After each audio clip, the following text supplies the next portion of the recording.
මම මුලින්ම ඔබ අපි සියලු දෙනා වෙනුවෙන් සහ මේ රටේ පුරවැසියන් වෙනුවෙන් ධර්මන්ට අපේ කෘතවේදීභාවය ප්‍රකාශ කරනවා. වැළලෙන්න ගියපු අතීතයක් වැළලෙන්න නොදී නැවතත් සමාජයට මතක් කරලා දෙන වටිනා ග්‍රන්ථ එකක් නෙවෙයි කිහිපයක්ම සමාජගත කරපු නිසා. ඒකෙන් අදහස් වෙන්නේ නැහැ අපි අතීතයේ හාරහාර ජීවත් වෙන්න ඕන කියලා. ඒකෙන් දෙන පණිවිඩය තමයි අනාගතයේ අපිට නිවැරදි වෙන්න ඕන නම් අතීතය පිළිබඳව හරිතොරතුරු අපි දැනගෙන ඉන්න ඕන. මේක මාධ්‍ය වේදිකෙක් විසින් කළ යුතුව තිබුණ දෙයක් නෙවෙයි. චම්පික කිව්වාගේ මේක ඇත්තටම රජයෙන් කළ යුතුව තිබුණු දීර්ඝ ක්‍රියාවලියක්. ඒ යුතුයකම අද රට වෙනුවෙන් ඔබතුමා ඉටු කරාට අපි හුඟක් සතුටු වෙනවා. මෙතන දේශන කරපු දේශකයාණන් තුන්දෙනාගේම කතා අහගෙන ඉන්නකොට මම හිතනවා මට හිතෙන දේ හිතුන දේ ඔබටත් හිතෙන්න ඇති. පෙර වාසනාවක් තිබිලා තියෙනවා මේ තුන්දෙනාටම අද වෙනකන් ජීවත් වෙන්න. ඉතින් ඒක ගැනත් අපි සතුටු වෙනවා. මේ තුන්දෙනාටම ශිෂ්‍ය සංවිධාන ගැන අත්දැකීම් තියෙනවා, පළපුරුදුකම් තියෙනවා. මට එහෙම පළපුරුදුකම් නැහැ. මම රුහුණු විශ්වවිද්‍යාලයට ඇතුල් වෙලා සතියක් යනකොට එදා විශ්වවිද්‍යාල තුල තිබුණු සංස්කෘතිය අනුව මම තීරණයක් ගත්ත මේක මට ගැලපෙන්නෙම නැහැ කියලා. ඒක නිසා මම විශ්වවිද්‍යාලයෙන් සතියක් ඇතුළත ඉල්ලලාස් වෙලා කොළඹ විශ්වවිද්‍යාලයේ බාහිර අංශයේ නීති උපාධියට ලියාපදිංචි වෙලා මම මගේ ගමන ගියා. මේ පොතේ සඳහන් බිහිසුණු අතීතය ගැන මතක් වෙනකොටත් ඇත්තටම හිත විශාල බීතිකාවකටපත් වෙනවා. මොකද අපිටත් මේ පිළිබඳව මොකක් අත්දැකීම් තියෙනවා.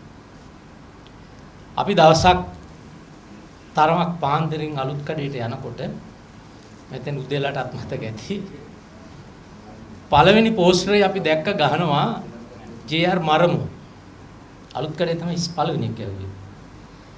ඊට පස්සේ අලුත් කඩේ වටේ කෙහෙල්වත්ත වටේ විතරයි ගැහුවේ. ඊට සතියකට විතර පස්සේ තමයි ලංකාවේ අනිත් තැන් වල ගැහුවේ. ඔය අලුත් කඩේ දවසක් මම අධිකරණයක ඉන්නකොට මේ කියන්නේ 1988 ජූලි අගෝස්තු විතර වෙන්නට ඇති. මගේ කනිෂ්ඨ නීතිඥ මහත්මයෙක් ඇවිල්ලා මට කිව්වා සර් හරි වැඩේ කොටිකාවත්තේ සද්ධාතිස්ස ස්වාමීන් වහන්සේට වෙඩි තියලා මරලා කියලා. ඒක ඊ타මාත්ම හිත කම්පා වෙන පණිවිඩයක්. මම වෙනත් රාජකාරියකට අපේ දිසා විනිසුරුතුමාගේ කාර්යාලයට ගියා නිලමැදිරියට. ඒ වෙලාවේ මම විනිසුරුතුමාටත් දැනුම් දුන්නා අපේ නායක හාමුදුරුවෝ ඝාතනය කරලා. හැබැයි එදා දවස ගත වුණා හාමුදුරුවන්ට කිසි හානියක් වෙලා තිබුණේ නැහැ. ඊට පහුවෙන්දා අපිට ආරංචියක් ආවා පහුවෙනිදා හාමුදුරුවන්ව ඝාතනය කරලා. මම අර කනිෂ්ඨ නීතිඥ මහත්තයාගෙන් ඇහුවා ඔයාට කවුද මේක කිව්වේ? කලින් දවසේ බොරුවක් නේ කියලා තියෙන්නේ. ඒක කිව්වේ විජේදාස ලියනාරච්චි. එතකොට එහෙමනම් කලින් දවසේ කිව්වේ ඝාතනය කරා කියලා. නෑ මං ඇහුවා ඒක. කලින් දවසේ තමයි ඝාතනය කරන්න හිටියේ. හැබැයි හාමුදුරුවෝ පන්සලට එදා ආවේ නෑ. ඒක නිසා ඊට පහුවෙන්ද ආපු දවසේ ඝාතනය කරා. ඒක තමයි ලියනාරච්චිගේ උත්තරේ. ලියනාරච්චි යම් කිසි පිරිසක් පැහැරගත්තේ අලුත් කඩේදී 1988 අගෝස්තු මාසේ 25 වෙනිදා. ඊට පෙර දවසේ 4-5 දෙනෙක්ගේ කණ්ඩායමක් මම අධිකරණේ ශාලා ගණනාවකට ගියා. යන හැම අධිකරණ ශාලාවකටම මාව ෆලෝ කරගෙන එනවා කියලා මම දැනගත්තා.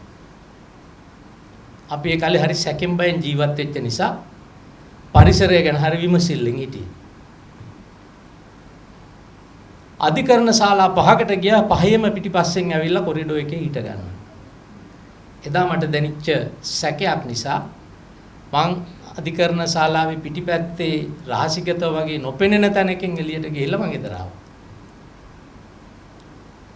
ඊට පහුවෙන්ද හවස ආරංචි වුණා විජේදාස ලියනාරච්චි ඉස්සුවා කියලා. එයත් විජේදාස මාත් විජේදාස එයත් වීර කැටියම වලස් මුල්ලේ. කොහොම වුණාද කියන එක අපි දන්නේ නැහැ. ඒ වගේම තව හුඟක් අත්දැකීම් අපිට තියෙනවා. ඒක කතා කරන්න මේක ඒ තරම් හොඳ වෙලාවක් ප්‍රමාණවත් වෙලාවක් අපිට නැහැ. ඔබේ පිළිබඳව හුඟක් දේවල් අහලා තියෙන නිසා මූලික වශයෙන් එකම එක කරුණක් ගැන විතරක් මම කතා කරනවා. ඒක තමයි මේ ඝාතන සංස්කෘතිය සහ මේ දෙවනි කැරැල්ල. මේ සංඛ්‍යා ලේඛන අනුව 67632ක් මරලා තියෙනවා. 67632ක් විවිධ පාර්ශවවල වලින් ආණ්ඩුව මොන ඒකාධිපතිය හිටියත් රජය පෙරලන්න කැරැල්ලක් ගහනවා නම් ආණ්ඩුව මරනවා. අනුර කුමාර දිසානායකගේ ආණ්ඩුවත් ඒකම කරනවා. ඊට වැඩි දරුණු විදියට. ඒක කාටවත් වළක්වන්න බෑ. ජේ අරුත් කරා ප්‍රේමදාසත් කරා අනුර කුමාරත් කරනවා. ඒක තමයි දේශපාලනය කියන්නේ. බලය තිබෙන ආණ්ඩුවක් ජනතාවගේ ඡන්දයෙන් බලයට ඇවිල්ලා ආණ්ඩුවක් කරනකොට කවුරු හරි අවියායුධ අරගෙන ආණ්ඩුව පෙරලන්න හදනවා නම් මරන්න ඕනේ. කාටද ඒක වැරදි කියන්න පුළුවන්. එදා ඒක වුණා. එතකොට මේ 67000ක් මරන්න ප්‍රස්තුත වෙච්ච කාරණයක් තේමාවක් තියෙන්න එපයි. තේමාව මොකක්ද? දේශප්‍රේමීත්වය. මං අහන්නේ දේශප්‍රේමීකෙකුට පුළුවන්ද තමන්ගේ රටේ පුරවැසියෙක් මරන්න? එතකොට මේ දේශප්‍රේමීත්වය මතුවෙන්නේ කොතනින්ද? ඒක මතුවෙන්නේ ඉන්දු ලංකා ගිවිසුමේ. 1987 ජූලි මාසයේ ඩී.ආර්. ජයවර්ධනයි රජීව් ගාන්ධි එකතු වෙලා ඉන්දු ලංකා ගිවිසුම අත්සන් කරලා 13 වෙනි ආණ්ඩු ක්‍රම ව්‍යවස්ථා සංශෝධනය ගෙනල්ලා පළාත් සභා ක්‍රමයේ දුන්නා. උතුරු නැගෙනහිර සුළු ජන කොටස් වල තිබුණා ඒගොල්ලන්ගේ චෝදනාවක්. ඒගොල්ලන්ට යුක්තිය සාධාරණය ඉටු වෙන්නේ නැහැ, සමානාත්මතාවය නැහැ. අපිට මේ පාලනයට සම්බන්ධ වෙන්න ඕන. රාජ්‍යයන් දෙකක් මැදිහත් වෙලා දීර්ඝ කාලයක් තිම්පු සාකච්ඡාවල ඉඳලා දීර්ඝ කාලයක් සාකච්ඡා කරලා එකඟතාවයකට ආවා. මේ ප්‍රශ්නෙට උත්තරේ පළාත් සභාව. එතන මේ පළාත් සභාව ගේන 13 සංශෝධනයේ පාර්ලිමේන්තුවට ඉදිරිපත් කරේ අත්හදා බලන්න නෙමෙයි. මේ ප්‍රශ්නෙට උත්තරේ එතන තියෙන නිසා. ජේ.ආර්. ජයවර්ධනත් රජීව් ගාන්ධි මෝඩ මිනිස්සු නෙවෙයි, දේශපාලනය පිළිබඳව පරිණත අත්දැකීම් තියෙන අය. එදා රජීව් ගාන්ධිට ප්‍රභාකරන් පොරොන්දුවක් දීලා තිබුණ නිසා මේ ක්‍රමය අපිට දුන්නොත් අපි සෑහීමකටපත් වෙනවා කියලා රජීව් ගාන්ධි ලංකාවට ඇවිල්ලා ගිවිසුම අත්සන් කරලා අර නාවික හමුදා බටේකින් තුවක්කු පාරකුත් කාලා එතුම ගියා. එහෙමනම් ඒ විසඳුම රටේ යුද්ධය ඇති වෙන එක, මිනිස්සු මරණ එක, ත්‍රස්තවාදය වළක්වන්න විසඳුම ගෙනල්ලා පාර්ලිමේන්තුවේදී ඒ පනත සම්මත කරපුවාම පැය 24ක් යනකොට ඒ පනතට අත උස්සපු අර තංගල්ලේ මන්ත්‍රීතුමා ජිනදාස් වීරසිංහ මහත්තයා ඇතුළු 100 ගානකට වෙඩි තියලා මැරුවා. එතකොට ප්‍රභාකරනුත් මෝඩෙක් නෙවෙයි. මේක දිගින් දිගටම ගියා. එදා දේශපාලඥයෝ අපි දැකලා තියෙනවා බස් එකේ කෝච්චි තමයි ආවේ.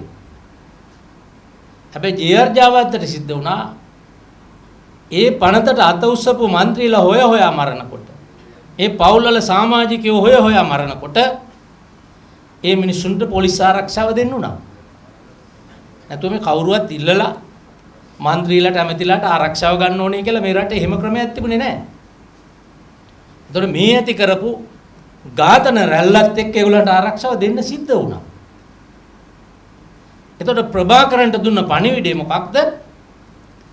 දකුණේ මිනිස්සු ඒගොල්ලන් හිතන්නේ නැහැ මේක එක කණ්ඩායමක්, මේක JVP මතය කියලා එහෙම එකක් නැහැනේ. එහි පොදුවේ ඇති වුණ මතය තමයි මේ රටේ මේ සිංහල මිනිස්සු ඉන්නකම් අපිට උතුරු නැගෙනහිරට පාලන ක්‍රමයක් ඇති කරන්න, විසඳුමක් ලබා දෙන්න, කවදාවත් ඉඩ දෙන්නේ නැහැ. එතෙන්දි තමයි ප්‍රභාකරන් රිවර්ස් උනේ. මහාමැතිකම අරගෙන උතුරු නැගෙනහිර ප්‍රශ්න විසඳගෙන සාමකාමීව පාලනයක් ගෙනියන්න පුළුවන් රටක් හදන්න දුන්න විසඳුමට තුවක්කුවෙන් උත්තර දෙන්න ගියපු නිසා මිනිස්සු මරලා JVP එක ප්‍රභාකරන් කියන ලෝකේ දරුණුම ත්‍රස්තවාදියා මේ රටේ නිර්මාණය කරලා තව 60000ක් මැරුවා. ඕක නෙවෙයිද මේ රටේ උනේ? මේ වර්ගවාදී වෛරය එහෙනම් කවුද ඇති කරේ? UNP කාර්යයද ශ්‍රී ලංකා කාර්යයද? මේ වෛරය ඇති කරේ ජවිපේ. අද වාර්ගික වෛරය ඇති වෙන්න ඉඩ දෙන්නේ නැහැ කියලා පොරොන්දු දෙන ආණ්ඩුවය තමයි මේ වෛරය ඇති කරලා මේ රටේ 1,32,000ක් මරන්න කටයුතු සැලැස්සුවේ. ඉතින් චම්පික හිටපු ඇමතිතුමා කිව්වා වගේ මේවා තවදුරටත් ඉදිරියට යන්න නොදී මේ රටේ ජාතික සමගිය ආරක්ෂා කිරීම අපි ඔබ සියලු දෙනාගේ වගකීමක්. ඒක දේශපාලඥයන්ට තනියෙන් කරන්න බෑ. 3න් 2 තිබුණාට කරන්නත් බෑ. ඒකට මේ රටේ මහ ජනතාවගේ සම්බන්ධතාවය මැදිහත් වීම තියෙන්න ඕන. අපි ඒක නිසා තමයි අර එතුමා කිව්වා වගේ ට්‍රුත් කමිෂන් එකක් සත්‍ය ගවේෂණ කොමිසමක් අපි හදලා පාර්ලිමේන්තුවට ඉදිරිපත් කරලා තියෙන්නේ. ලෝකේ පිළිගත්ත නෙල්සන් මැන්ඩෙලාගේ ඒ පිළිගත්ත ආකෘති සියල්ල අධ්‍යයනය කරලා අපිට ගැලපෙන ක්‍රමේ අපි හදලා පාර්ලිමේන්තුවට ඉදිරිපත් කරා. හැබැයි පාර්ලිමේන්තුව අපිට ගේන්න බැරි වුණේ චම්පික රණවක මැතිතුමනි. TN එකේ മന്ത്രിලා එකට විරුද්ධ වුණා.